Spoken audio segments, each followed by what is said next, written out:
오늘 우리는 사도 요한의 기록을 중심으로 예수님이 빌라도의 법정, 곧 로마 제국의 법정에서 사형 선고를 받는 것부터 시작해서요, 십자가 위에서 마지막 숨을 거두는 장면까지의 그 과정을 함께 살펴보도록 하겠습니다. 성령님의 감동으로 성경을 기록한 그 사도 요한은 이 과정에서 예수님이 누구신지를 드러내고 싶어 합니다. 그래서 어떻게 예수님의 그 정체성을 드러낼까 했을 때 요한이 반복적으로 중요한 부분마다 사용하는 그런 표현들이 있습니다. 그 방법이 18장 32절에서 시작하거든요. 약간만 고개를 올려서 말씀 볼게요. 이는 예수께서 자기가 어떠한 죽음으로 죽을 것을 가리켜 하신 말씀을 응하게 하려 함이로라 라고 이렇게 말하고 있습니다. 여러분, 지금 이 말씀을 하신 배경은 이렇습니다.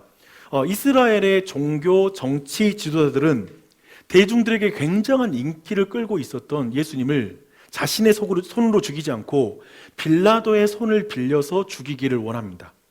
그래서 자신들에게 어떤 정치적 부담, 그 사람들의 여론의 부담을 피하고 싶었던 것이죠. 그래서 총독 빌라도가 이런 그 정치 지도자들, 유대의 지도자들의 속셈을 모를 리가 없어요. 잘 알고 있었습니다. 그래서 빌라도는 유대인들의 종교 법정에서 이 케이스를 다뤄라 라고 이렇게 다시 말하고 있습니다. 그러자 유대인들은 이 사안이 사형 기소권으로 로마의 법정에서만 다룰 수 있습니다. 왜냐하면 당시에 사형을 시킬 수 있는 그런 권한은 로마의 법정에서만 다뤄지는 거였거든요. 그래서 사형 기소권이라고 말하고 다시 토스하는 거죠. 이제 빌라도가 피할 수 없게 이 케이스를 다루게 만듭니다. 이렇게 빌라도 법정에서 이렇게 예수님께서 서게 되는 이 모든 과정을 인간 저자인, 성령의 감동을 받은 인간 저자인 요한은 이렇게 설명하고 있는 거예요. 이는 예수께서 자기가 어떠한 죽음으로 죽을 것을 가리켜 하신 말씀을 응하게 하려 함이로라. 그러니까 지금 모든 이야기는 유대인 지도자와 그리고 빌라도 사이의 대화 가운데 이렇게 일이 진행되는데 더 높은 어떤 의미가 이루어지고 있다는 것이죠. 그렇죠? 놀랍게도 요한은 시편 2편 2절의 말씀, 그 예언의 성취라고 지금 말하고 있습니다. 시편 2편 2절은 이렇게 말하거든요. 세상의 군왕들이 나서며 관원들이 서로 꾀하여 여호와와 그의 기름 부음 받은 자를 대적했다라고 말합니다. 여기에서 기름 부음 받은 자가 그리스도입니다. 그리스도를 대적한 것이죠. 군왕들이 나서서, 그래서 즉 군왕이란 그 정부, 로마 정부까지 나서서 일을 행하게 되었다는 걸 말하고 있는 것입니다. 요한은 이렇게 예언과 성취 구조를 통해서 예수님이 누구신지를 우리에게 말하기를 원합니다. 이것은 굉장히 어려운 내용이에요. 예언과 성취 구조. 벌써 말부터 어려워. 그렇죠? 근데 이것은 우리가 좀 쉽게 이해할 수 있는데요. 위대한 소설 혹은 판타지에서 항상 이 예언과 성취 구조로 어떤 이야기를 끌어갑니다. 반지의 제왕, 나니아의 연대기, 왕좌의 게임, 해리포터, 더 위쳐, 스타워즈, 그리고 요즘 여러분 아실지 모르겠어요. 듄이라는 그런 영화도 있습니다. 이 모든 영화를 한번 생각해 보십시오. 모두 악의 세력을 물리칠 왕 혹은 주인공에 대한 오래된 예언이 있습니다. 그리고 주인공은 처음에는 자기가 그 예언의 주인공인지를 잘 몰라요. 하지만 점점 더 그 예언이 성취되는 것을 통해서 자신이 그 주인공이라는 걸 깨달아가기 시작하죠. 그리고 사람들은 이렇게 깨달아가는 주인공의 성장을 보면서 쾌감을 느껴. 그리고 그런 영화에 빠져들고 어떤 매료됩니다. 여러분 보십시오. 지금 예언과 성취라는 이 구도는 모든 종교와 문화에 깊이 뿌리 박혀 있습니다. 그리고 사람들은 본능적으로 이런 내용에 매료됩니다. 그래서 영문학자 C.S. 루이스는 성경은 이렇게 사람들이 상상하는 그 모든 판타지의 실제이다, 역사다라고 이렇게 말하고 있습니다. 생각해 보십시오. 예언과 성취라는 구도는 성경으로 본다면 시간적으로 논리적으로 하나님께서 최초로 취한 방식이에요. 이게 예언과 성취 구조. 그래서 모든 문화와 종교가 사실상 이것을 벤치마킹했다, 이걸 따라했다라고 보는 게 훨씬 우리가 성경을 믿는 사람들은 그런 관점으로 이 내용을 읽을 수가 있습니다. 그 증거를 볼까요? 창세기 3장 15절에 보면 하나님이 인간 타락에 일조했던 뱀에게, 사탄에게 이렇게 말씀하신 것을 알 수 있습니다. 내가 너로 여자와 원수가 되게 하고 내 후손도 여자의 후손과 원수가 되게 하려니 여자의 후손은 내 머리를 상하게 할 것이요 너는 그의 발꿈치를 상하게 할 것이다 라고 이렇게 말하고 있습니다. 놀랍게도 창세기 3장 15절에 예언이 나와요. 그리고 우리는 이것이 어떻게 성취됐는지를 알고 있어요. 처녀의 몸으로 오신 예수 그리스도가 바로 여자의 후손이라는 걸 알죠.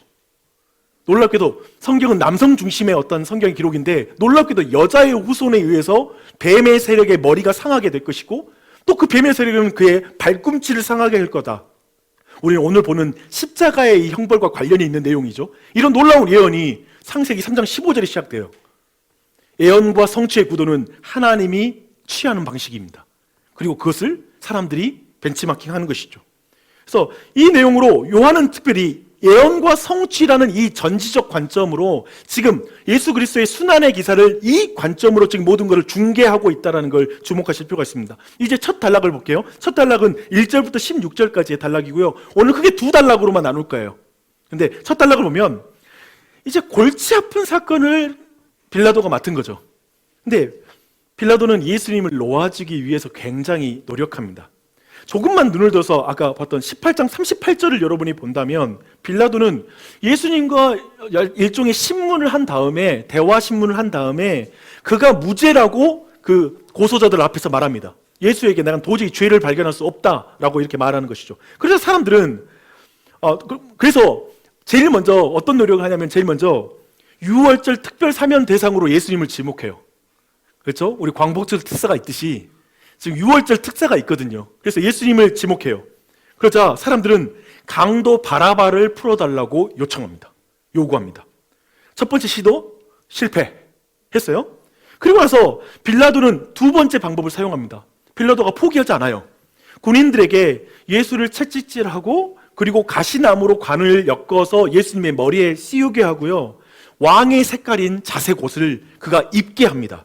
그렇게 입힌 후에 유대인의 왕이여 평안할지어다 말한 다음에 군인들이 돌아가면서 예수의 얼굴을 가격합니다. 때립니다. 예수님의 얼굴에는 당연히 가시관을 써서 피도 흘리고 있지만 그냥 그 가격당한 것으로 인해서 얼굴에 퉁퉁 부었겠죠. 이런 상태로 만들어요.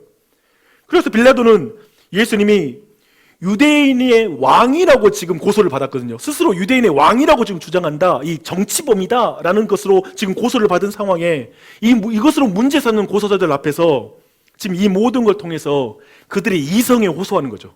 야 봐라, 이렇게 무력하게 당하는 자가 유대인의 왕이 맞냐? 라고 이렇게 그들의 이성에 호소합니다. 또한 더 흥분한 사람들로 하여금 예수님이 채찍질 당하면서 피가 튀기는 그런 모든 장면을 보여줌으로 말미암아 사람들의 동정심을 유발하죠. 그렇죠? 그 정도 되면 아유 이제 그만하자라는 것이죠.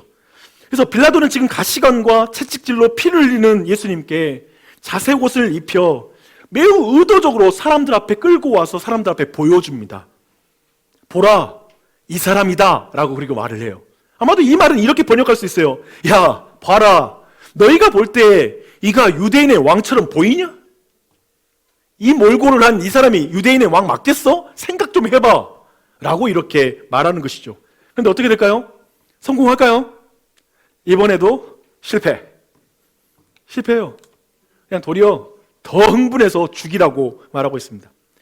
유대인들은 지금 사실상 이 모든 걸 통해서 예수님을 정치범으로 몰아서 죽이는 것에 실패한 것을 분명히 느끼면서 이제 그들의 정말 왜 이 소송을 전개하는지 그 진짜 이유를 말합니다. 사실은 예수님이 스스로를 하나님의 아들이라고 주장하는 종교사범이라고 이렇게 말하는 것이죠. 근데 빌라도가 이 말을 듣고 나서 깜짝 놀랍니다. 그가 스스로를 하나님의 아들이라고 주장했다는 말에 깜짝 놀라며 성경은 그가 두려워했다라고 이렇게 말하고 있습니다. 그리고 와서 예수님 이제 장소를 바꿔서 예수님께 조용히 묻습니다. 내가 어디에서 왔느냐? 내가 어디에서 왔느냐? 저는 성경에 이런 표현들이 되게 묵직하게 와닿아요. 어디에서 왔느냐? 의미심장한 질문이죠. 근데 예수님이 이 질문에 답변을 하지 않아요. 그러자 빌라도는 우리가 매우 주목해야 될, 지금 이 단락에서 매우 주목해야 될 그런 말을 합니다. 이렇게 말합니다. 야, 내게 말하지 않는 내게 아무 말을 하지 않을 작정이냐? 내가 너를 놓아줄 권한도 있고 너를 십자가에 박을 권한도 있다라는 것, 그런 권한을 가진 자로 네가 보지 않느냐? 왜 말을 하지 않지? 라고 이렇게 말하는 것이죠. 빌라도는 이렇게 말하는 거예요. 나에게 내 생명 여탈권을 가진 그런 내가 권세가 있다는 거 모르냐? 그런 authority가 있다는 거 몰라? 내 인생의 이야기를 계속 쓸지 아니면 여기서 네 인생의 이야기가 끝날지를 내가 결정할 수 있는 작가라는 걸 네가 모르냐? 라는 이런 말을 하는 것이죠. 황제의 대리자로서 빌라도는 지금 자신의 법정에서 모든 주도권을 가지고 있다고 주장하는 거예요. 나에게 이 모든 일에 주도권이 있다라는 것이죠. 근데 이어지는 모든 내용들은 그가 얼마나 무력한 존재인지, 그가 가지고 있는 권세가 얼마나 제한적인지를 드러내는 게 그 다음의 이야기예요. 그는 예수님을 놓으려고 안간힘을 썼다고 말하고 있습니다. 하지만 이 말을 다르게 표현하면 사람들의 마음을 바꾸려고 안간힘을 쓰죠. 하지만 사람들의 마음을 바꿀 수가 없어요. 결국 유대인들의 한마디에 사람들의 마음이 바뀐 게 아니라 유대인들의 한마디에 빌라도의 마음이 바뀌어버려요. 유대인들이 뭐라고 말하냐면 무릇 자기를 왕이라 하는 자는 카이사르를 반역하는 것이니이다 라고 말하는 것이죠. 기가 막힌 말 한마디죠. 이 말에 도리어 빌라도의 마음이 바뀝니다. 빌라도가 외통수에 걸린 거예요. 빌라도는 지금 자신의 진짜 왕이 누구인지를 고백해야 되는 상황에 몰린 거예요. 그에게 진리는 카이사르입니다. 그에게 유일한 왕은 카이사르입니다. 그에게 포기할 수 없는 정체성이 뭔지 아세요? 카이사르의 친구라는 표현이에요. 그 카이사르의 친구가 되어야지만 자기가 일신상 죽을 때까지 안전하고 이 땅에서 잘 살 수 있다는 걸 분명히 알고 있어요. 그 정체성이 너무나 중요해요. 그래서 그는 예수님을 십자가에 못 박도록 그 대적자들에게, 지금 고발자들에게 내어주었다라고 성경은 말하고 있습니다. 여러분, 제가 여기까지 우린 첫 단락의 내용을 한번 살펴보았습니다. 근데 이 첫 단락에서 우리가 확인할 수 있는 게 뭐죠? 본디오 빌라도에게 고난을 받으사 십자가에 못 박혀 죽으시고 라는 사도신경의 내용이 좀 지나치지 않나요? 이거 확인할 수 있어. 맞지 않나? 왠지 지금 우리가 요한복음에서 확인하는 것은 지금 얼마나 본디오 빌라도가 예수님을 지금 살리고 싶어 하는지, 놓아주기를 원하는지가 가득한데 어떤 의미에서 모든 불명예를 빌라도가 다 뒤집어 쓰는 것 같은 표현이에요. 그렇죠? 우리가 고백하는 사도신경은. 그래서 어쩌면 이게 유대주의의 어떤 그런 신앙 고백 아니야? 라는 이런 생각이 들 정도로 그래요. 저도 그랬어요. 그런데 11절에 나오는 예수님의 말씀은 사도신경의 이 표현의 의미를 우리에게 분명하게 밝혀주고 있고요. 또 한편에 지금 우리가 처음으로 살폈던 이 첫 번째 단락의 핵심 메시지가 무엇인지를 우리에게 말해주고 있습니다. 11절 말씀입니다. 예수께서 대답하시되 위에서 주지 아니하셨다면 나를 해할 고난이 없었으리니 그러므로 나를 내게 넘겨준 자의 죄는 더 크다 하시니라. 보십시오. 예수님께서 하신 말씀입니다. 예수님은 유대인들의 죄가 본디오 빌라도의 죄가 더 크다고 말하고 있어요. 그렇죠? 이건 분명히 확인이 돼요. 그렇다면 왜 사도신경은 본디오 빌라도에게 고난을 받으사라고 표현할까요? 라는 질문으로 넘어갈 차례죠. 본디오 빌라도는 구원할 고난과 자신에게 예수님을 해할 수 있는 고난을 다 자신이 가지고 있다고 주장했습니다. 하지만 결국 하나님이 주신 그 고난으로 그는 예수님을 해야 하는데 사용하죠. 구원하지는 못해요. 그걸 여실하게 오늘 이 이야기 안에서 첫 단락에서 말하고 있습니다. 그것이 본디오 빌라도의 죄입니다. 하나님이 주신 고난으로 해야 하는 고난으로 그걸 사용하고 있다는 것. 그래서 사실상 이것 자체가 시편 2편 2절의 말씀이 이루어지게 하는 것이죠. 세상의 군왕들이 나서며 관리들이 함께 모여 주와 그의 그리스도를 대적한 것이니라. 결국 빌라도가 가진 고난이라는 건 뭐냐면 하나님의 예언을 행하는 고난, 하나님이 이미 말씀하신 그 말씀을 이루는 고난, 그 안에 제한되고 있다는 걸 우리는 여실하게 보게 되죠. 우리는 이 이야기에서 그 중요한 지점을 발견하게 됩니다. 이제 여기에서 굉장히 우리가 생각할 건 많지만 두 번째 단락으로 넘어갈게요. 이제 두 번째 단락은 17절부터 42절까지 제가 묶어볼게요. 그 뒤에 있는 모든 내용을 포괄해서 한번 내용을 차근차근 보겠습니다. 요한은 빌라도가 유대인들에게 내어준 하나님의 아들이신 예수님이 두 범죄자 사이에 달리셨다라는 걸 의도적으로 쓰고 있습니다. 그런데 이것은 예수님이 오시기 700여 년 전에 활동했던 이사야의 예언의 성취였습니다. 이사야는 이렇게 말합니다. 그러면 내가 그에게 존귀한 자와 함께 몫을 받게 하며 강한 자와 함께 탈취한 것을 나누게 하리니 이는 그가 자기 영혼을 버려 사망에 이르게 하며 범죄자 중 하나로 헤아림을 받았음이니라. 그러나 그가 많은 사람의 죄를 담당하여 하며 범죄자를 위하여 기도하였느니라. 특별한 사람을 예언하고 있습니다. 그는 범죄자 중 하나로 여김을 받았어요. 하지만 그 존재는 다른 사람의 죄를 담당할 수 있는 존재예요. 그리고 다른 사람의 죄를 위해서 기도할 수 있는 존재예요. 매우 특별한 존재죠. 죄인이 죄인의 죄를 감당할 수는 없으니까. 그런 의미에서 뭔가 특별한 존재에 대해서 가리키고 있죠. 근데 그가 범죄자 중 하나로 여김받았다라는 이것이 바로 죄인들 사이에 그 예수님이 달리심으로 말미암아 죄인 중에 하나처럼 여김을 받았다라는 이 예언의 성취를 가리키고 있는 것이죠. 그리고 요한은 있잖아요. 이제 빌라도가 십자가 위에서 죄명을 기록해서 십자가 위에 붙인 것과 관련된 내용 또한도 상세하게 기록해주고 있습니다. 예수님의 죄명은 뭐였냐면 유대인의 왕이었어요. 근데 유대인들이 볼 때 이게 굉장히 불쾌한 내용이에요. 왜냐면 지금 십자가에 못 박힌 예수님을 유대인의 왕이다 라고 이렇게 말하고 있는 것이기 때문에 유대인들이 이 죄명을 바꾸고 싶어요. 자칭 유대인의 왕이다 라고 좀 기록해 주세요 라고 본디오 빌라도에게 또 가서 이것을 청탁합니다. 하지만 본디오 빌라도에게 받아들여지지 않아요. 그래서 지금 이 앞에 이 내용에서 전체적으로 지금 요한이 말하고 있는 건 뭐냐면 죄가 없으신 하나님의 아들 온 우주의 왕이 죄인처럼 십자가에 달려 계신다라는 걸 강조해서 말하는 것이죠. 왜 그럴까라는 질문을 해보죠. 왜 그런가? 계속 내용을 볼게요. 그래서 요한은 계속해서 이제 군인들의 이야기를 펼쳐갑니다. 군인들은 관행대로 예수님의 옷을 벗깁니다. 우리가 아는 것처럼 우리가 대부분 예수님의 십자가에 들리는 장면에서는 예수님이 옷이 입혀져 있죠. 최소한 하체를 가리고 있는 그러한 속옷을 입으신 예수님을 말하지만 아니요, 속옷까지 다 벗겨져서 십자가에 달립니다. 근데 이제 예수님 옷을 벗기고 십자가에다가 예수님을 매단 후에 그 아래에서 예수님의 겉옷을 막 나누는 그 장면이 연출되고 있습니다. 근데 특별히 속옷에 대한 자세한 중계를 하고 있어요. 속옷도 취했는데 이 속옷은 통으로 짠 것이라서 이제 여러 사람이 나눌 수 없기 때문에 제비를 뽑아서 그 사람이 어떤 한 사람이 그걸 취하게 되는 것이죠. 그 제비 뽑기를 하고 있었다라고 이렇게 말하고 있습니다.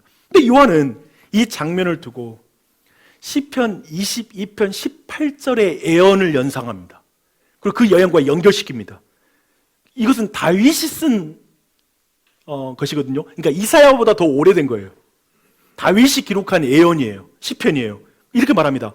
그들이 내 겉옷을 나누며 속옷을 제비 뽑나이다. 한 것을 응하게 하려 함이라 라고 말하고 있죠.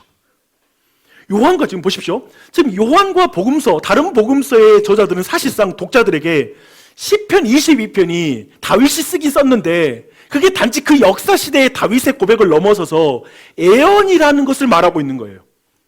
그리고 시편 20, 그래서 우리 독자로 하여금 시편 22편 전체를 읽게 만들죠. 근데 시편 22편을 전체를 읽게 되면 이런 기록이 이렇게 1절이 이렇게 시작됩니다. 내 하나님이여 내 하나님이여 어찌하여 나를 버리셨나이까. 이것은 예수님께서 십자가 위에서 엘리 엘리 나바 사박다니 하나님 나의 하나님 어찌하여 나를 버리셨나이까 라는 예수님의 그 말씀이죠. 그러니까 시편 20편 1절은 그렇게 시작이 돼요. 그리고 7절에 나를 보는 자는 다 나를 비웃으며 입술을 비축거리며 머리를 흔들며 말하되 그가 여호와께 의탁하니 구원하실걸 그를 기뻐하시니 건지실걸 하나이다. 이 말은 예수님의 십자가 아래에서 사람들이 고개를 흔들면서 했던 말입니다. 복사하여 붙이기. 또 16절 개들이 나를 에워쌌으며 악한 무리가 나를 둘러 내 수족을 찔렀나이다. 내 수족을 찔렀나이다는 못으로 그 수족을 찌르는 것으로 성취가 되죠. 그리고 우리가 방금 보았던 것처럼 17절 내가 내 모든 뼈를 셀 수 있나이다. 그들이 나를 주목하여 보고 내 겉옷을 나누며 속옷을 제비 뽑나이다. 이 말씀까지 이어지고 있습니다. 십자가 주위에 모든 군병들과 유대인들 그 모든 사람들은 자신도 모르게 하나님의 예언을 성취하는 자리 가운데 있는 것이죠. 이것은 누가 쓸 수 있는 인간이 쓸 수 있는 이야기가 아니라 거대한 하나님만 있을 수 있는 그런 이야기라는 걸 지금 말해주고 있는 것이죠. 이렇게 요한은 하나님의 아들이요 온 우주의 왕이신 예수님과 도저히 연결되지 않을 것 같은 십자가의 형벌이 오래된 예언의 성취라는 걸 계속해서 반복해서 기록하고 있는 거예요. 근데 이제 여기서 질문이 생기죠. 이건 너무 요한의 억지스러운 주장 아닌가? 끼워 맞추기. 정말 교회 다니는 사람 끼워 맞추기 너무 잘해. 그렇죠? 끼워 맞추기. 아니요, 근데 이 부분에 있어서 요한이 자기 상상을 넘어서서 28절에 여러분 보게 되면 예수님이 하신 것을 봐요. 그 후에 예수께서 모든 일이 이미 이루어진 줄 아시고 성경을 응하게 하려 하사 이르시되 내가 목마르다 하시니. 그러니까 예수님은 십자가 위에서 자의식을 가지고 하나님의 말씀을 응하게 하려고 지금 이 말씀을 하셨다라고 요한은 또 여기서 기록하고 있습니다. 예수님 지금 모든 일이 이루어진 걸 알고 계세요. 십자가 위에서. 근데 도대체 무슨 일을 이루었다라는 말일까라고 말한다면 지금 예수님은 바로 예수님 자신과 예수님이 하실 일에 대한 구약의 모든 예언이 이루어졌다라는 걸 아셨다라는 거예요. 그런데 아직도 마지막으로 응하게 될 한 가지가 또 있다라는 생각을 하는 거예요. 그게 뭐냐면 내가 목마르다라고 하는 이 말씀과 관련이 있는 거예요. 근데 이 내가 목마르다고 관련이 있는 내용, 그리고 이때에 이제 신포도주를 예수님의 입에 대고 그걸 마시는 이 사건은 시편 69편 21절의 말씀의 성취라고 성경이 기록하고 있는 것이죠. 그게 뭐냐면 그들이 쓸개를 나의 음식으로 주며 목마를 때 초를 마시게 하셨사오니 라고 말합니다. 제가 본 건 뭐냐면 솔직히 말하면 이건 너무 하찮은 말씀 아니에요? 그 초로 입을 적셨다라는 게 뭐 대단한 말씀이에요. 근데 예수님이 보여주는 건 뭐냐면 마지막에 십자가 위에서 끝까지 그냥 초로 내 입술을 적셨다라는 걸 그냥 그것까지도 이루시는 거예요. 예수님은 신포도주를 받으신 후에 그래서 이렇게 말씀하십니다. 다 이루었다. 어마어마한 말씀이죠. 다 이루었다. 이 말은 내가 인생 살아보면서 내가 원 없이 살았어. 나 할 거 다 하고 살았어. 나 하고 싶은 거 다 했어. 라는 그런 표현이 아니라 나에 관한 모든 하나님의 말씀과 예언을 나는 다 성취했다. 다 이루었다. 라고 말씀하십니다. 그리고 나서도 멈추지 않아요. 요한이 아주 집요해. 그 뒤에 계속 이어서 말한 거냐면 심지어 죽음 이후에도 뼈가 꺾이지 않을 거라는 예언을 성취하셨다고 말해요. 그리고 예수님이 새 무덤에 들어갈 거라는 예언 또한도 성취했다고. 새 무덤에 들어가셨거든요. 그래서 마지막 죽음 이후까지, 우리는 뭐 죽음 이후까지 성취할 사람 아무도 없잖아요. 그렇죠? 예수님은 죽음 이후까지 하나님의 말씀을 성취했다는 걸로 요한은 기록하고 있죠. 이제 정리할 차례입니다. 이제 떡밥은 다 던졌다. 이제 회수할 차례입니다. 우선 예수님의 이 말씀에 다 이루었다는 말은 구약의 모든 떡밥을 거두셨다는 말이고요. 그런데 오늘 이 설교 안에서도 이제 말씀에 여러 가지를 연결할 차례예요. 예언의 성취를 통해 예수님이 바로 하나님의 아들이요 온 우주의 왕으로서 십자가에 달리신 것을 강조하는 요한의 의도를 주목하셔야 됩니다. 굉장히 이걸 강조하고 있어요. 왜 이렇게 강조하냐면요, 하나님의 아들 그리고 이스라엘 왕, 온 우주의 메시아가 십자가에 달리는 건 도저히 어울리지 않기 때문에 그렇습니다. 상상해 보세요. 어울립니까? 왕이 십자가에 달려? 안 어울리죠.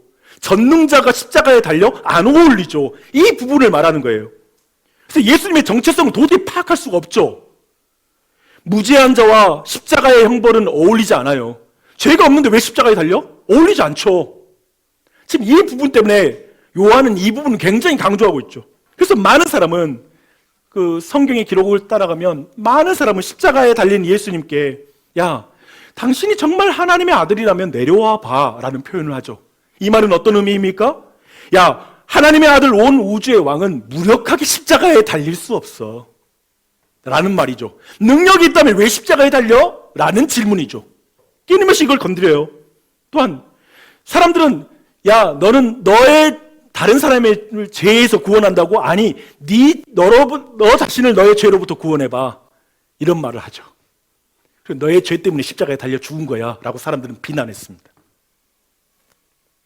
그런데 사실 이제 하나님은 여기에서 예언과 성취를 통해 지금 눈앞에 보이는 그 현실에 대해서 완전히 새롭게 보는 시각을 갖기를 원하는 거예요. 완전히 생각을 뒤집기를 원하는 거예요. 이 의도가. 예언과 성취 구도라는 건 굉장히 중요한 거예요. 십자가의 형벌과 관련된 모든 등장인물과 이야기는 예언의 성취라는 것입니다. 그래서 이것은 그런 면에서 이것은 무력한 인간의 죽음이 아닙니다라는 걸 말하는 것이죠. 하나님의 아들이요 온 우주의 왕의 적극적인 움직임입니다. 우리가 볼 땐 십자가의 전능자와 그리고 무지한 자가 무력하게 거기 달릴 수는 없는데 사실 그게 무력한 죽음이 아니라 매우 적극적으로 하나님의 예언을 성취하는 과정이었습니다 라고 법으로 말미암아 지금 이 사건을 도대체 우리가 그럼 다른 질문을 하는 것이죠. 아니 어떻게 전능자가 십자가에 달려? 어떻게 무지한 자가 십자가에 달려라는 질문에서 아니 왜 전능자와 무지한 자, 하나님의 아들께서 십자가에 달려야 되는 거지라고 왜라는 질문을 하기를 원하는 거죠. 왜라는 질문. 왜 그러시죠? 그래서 이제 전능하신 하나님의 아들 온 우주의 왕만이 감당할 수 있는 영화보다 더 영화 같은 이야기, 인간의 모든 상상력보다 더 환상적인 구원의 이야기가 여기서 시작됩니다. 사실 그걸 쓰고 계시는 거예요. 하나님의 아들과 온 우주의 왕으로서 죄인 중에 하나로 역임을 받아 십자가에 달려 죽으신 것은 모든 사람을 죄와 사망으로부터 구원하기 위한 하나님의 일입니다. 예수님이 누구시고 십자가에서 무엇을 하시고 있는지 사실은 사람들은 몰랐죠. 그렇기 때문에 모든 인간들은 자신이 하는 일을 알지 못합니다. 예수님을 십자가 아래에서 바라보고 비난하는 사람이 그런 말씀하시죠. 아버지, 저들의 죄를 용서해 주십시오. 저들이 자기가 하는 일을 알지 못합니다. 이 말은 굉장히 중요한 의미예요. 예수님이 누구신지 모르면 모든 인간은 자신이 누구인지 모릅니다. 예수님이 하시는 일을 모르면 십자가 아래에서 자신이 예수님을 조롱하고 있다는 사실을 모릅니다. 자신이 지금 무슨 일을 하고 있는지, 내가 지금 어떤 인생을 살고 있는지, 내가 지금 어떻게 매일매일을 살고 있는지를 잘 모릅니다. 그 의미가 무엇인지. 우리는 대단히 권세가 많은 것처럼 굴죠. 행동하죠. 내 인생을 저 카이사르처럼, 저 빌라도처럼 뭔가 내게 힘이 있는 것처럼, 내 자녀들의 인생을 내가 좀 어떻게 잘 쓸 수 있는 것처럼 굴죠. 노력하고 살죠. 같이 있습니다. 근데 어쩌면 우리 대부분은 카이사르가 진리인 사람, 이 자리에 앉아 있을 수 있습니다. 카이사르의 친구가 되는 것이 예수님의 친구가 되는 것보다 더 소중한 사람, 좀 더 출세하고 싶고 좀 더 힘있고 명예 있는 사람과 함께하고 싶은 그 마음, 우리 안에 그 마음이 있을 수 있어요. 그 정체성을 놓치기가 힘든 거죠. 좀 더 나 힘 있는 사람 되고 싶어. 어쩌면 모든 종교를 평가하며 이 자리에 앉아 있으면서 야, 진리가 무엇인지 나는 알고 있어. 나는 종교가 뭔지 알고 있고 기독교가 뭔지를 포착하고 있어라고 스스로 생각할 수 있긴 하지만 어떤 의미에서 자신이 무지한 것을 모를 수 있죠. 우리는 어쩌면 물질에 대한 탐욕 가운데 다른 사람과 경쟁하며 누군가를 괴롭히고 누군가에게 상처를 주고 지금 예수님의 십자가 옆에 서 있는 죄수와 같은 인생살이를 하고 있는 것일 수 있죠. 주변에 나 때문에 왜 그렇게 아픈 사람이 많은지, 나는 그렇게 남에게 피해주는 강도와 같이 살고 있다는 사실을 모르고 살아가는 사람도 이 자리에 앉아 있을 수 있죠. 그런 우리를 구원하기 위해 어쩌면 우리는 하나님의 말씀을 너무나 자주 어기고 있는 그리스도인으로 이 자리에 앉아 있을 수 있죠. 그런데 하나님의 아들, 무죄하신 온 우주의 왕께서 십자가에 달리신 예수님이 그런 우리를 보시면서 이렇게 기도하십니다. 아버지, 저들의 죄를 용서해 주십시오. 저들은 자기가 하는 일을 알지 못합니다. 저들은 나를 모르기 때문에 자신이 누구인지 모르고 있고 내가 지금 하고 있는 일이 무슨 일인지 모르기 때문에 자신이 지금 살고 있는 그 삶이 무엇인지 참 모르고 인생을 살아가고 있습니다. 저들을 용서해 주십시오. 자기가 하는 일을 알지 못합니다.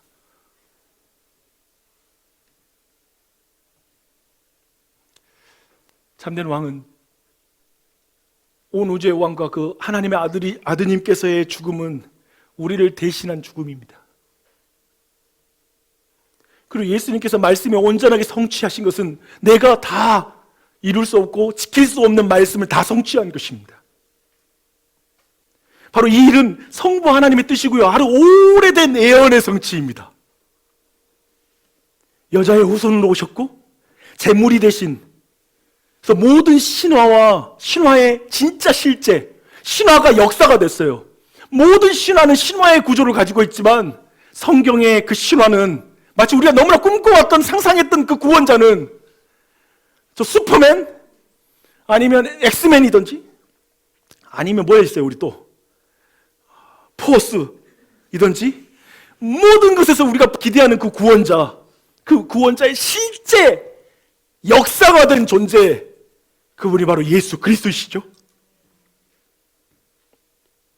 그리고 그분이 이 예언의 성취를 통해 예수님이 하나님의 아들이신 것과 우리의 왕이신 것을 믿기를 원하십니다. 저는 오늘 이 말씀 가운데 여러분에게 그 믿음에 대한 도전이 있었으면 좋겠고, 다시 한번 그 예수님을 더 알고 싶어하는 갈망이 있었으면 좋겠고, 다시 한번 여러분 안에 흐려진 믿음이 있다면 분명하게 믿음을 고백하는 이 자리였으면 좋겠습니다. 여러분, 이제 적용적으로 한 가지 질문하고 싶습니다. 여러분의 인생 가운데 뭘 이루고 싶습니까? 여러분 마지막에 딱 숨을 거둘 때, 마지막 숨을 내쉴 때 다 이루었다라는 말을 하고 싶겠죠. 우리가 생각하는 다 이루었다라는 그것이 우리의 꿈이죠, 그렇죠? 죽는데 후회함이 없는 거예요. 나 후회할 게 없이 살았어. 다 했어. 근데 여기서 우리의 표현은 어쩌면 우리의 시대, 우리는 자아 실현을 통해 그것으로 행복을 추구하는 것이 우상인 시대를 살고 있죠. 이게 지상명령이죠. 내가 원하는 것, 내 자아를 실현함으로 행복해지고 싶다라는 그 갈망이 우리를 지배하고 있죠. 그런 사람들에게 있어서 마지막 때에 다 이루었다라고 하는 말은 뭐냐면, 어쩌면 나 하고 싶은 거 다 해봤어. 후회함이 없어 얘들아. 나 다 해봤다. 가고 싶은 나라 다 가봤고 먹고 싶은 거 다 먹어봤어. 나 그냥 이 세상에서 열심히 살아봤어. 그래서 승진할 수 있는 데까지도 올라가 봤단다. 나 다 이루었다 라는 것을 말하는 것인가? 아니요. 성경이 말하고 있는 건 뭐냐면 하나님의 말씀을 이루는 것. 이제 우리 모두에게 주어진 삶은 하나님의 말씀에 순종하는 것, 그분의 뜻이 내게 이루어지는 것이 되겠죠. 그래서 나의 정체성은 뭐냐면 예수님의 정체성이 하나님의 말씀에 순종함으로 말미암아 그분의 정체성이 드러나는 것처럼, 이제 나의 정체성은 하나님의 말씀에 순종함으로 말미암아 내가 하나님의 아들인 것이 드러나는 것, 하나님의 자녀인 것이 드러나는 게 바로 우리의 목적이 되는 것이죠. 저는 여러분에게 그 소망이 일어났으면 좋겠어요. 근데 제가 보는 우리의 삶에서 그 말씀이 이루어진 현장은 어쩌면 예수님처럼 성격이 맞지 않는 배우자, 즉 자신이 원하는 상황이 아니잖아요. 십자가를 지는 게. 십자가를 진다라는 상황에서 우리는 그 말씀을 이루게 될 거예요. 우리 중 누가 내가 꿈꾸는 삶, 인생 살고 있는 분 계세요? 아니요. 대부분 내가 왜 여기까지 왔지? 내가 왜 이 사람 처음 만났을 땐 된 줄 알았는데 왜 이 사람을 만났을까?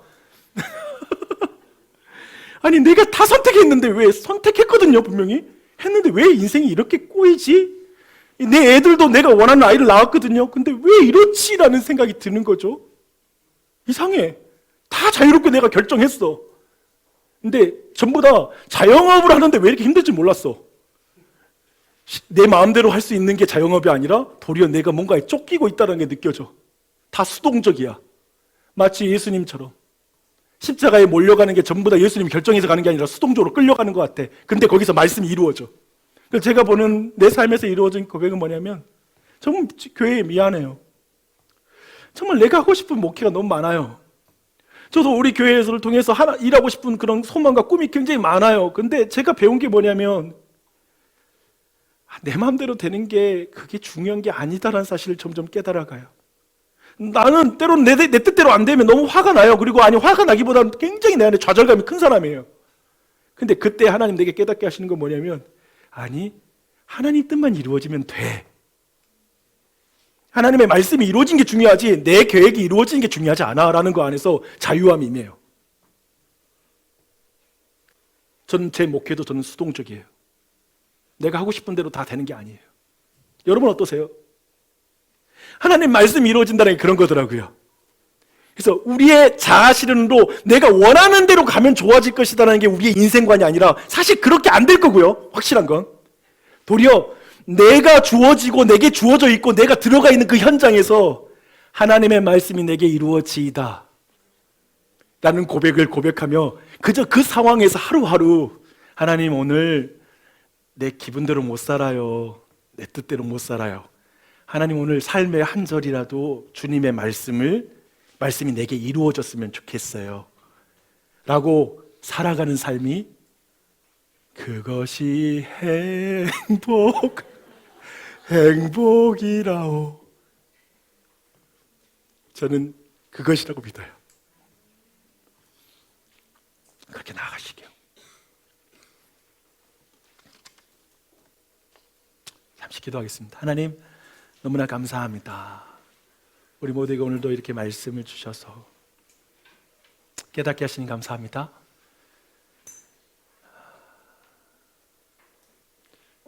이 잔을 옮겨달라는 마지막 기도까지 거절당함으로 십자가를 지셨던 예수 그리스도, 그분 때문에 우리가 여기에 있습니다. 예수님의 이름으로 기도합니다.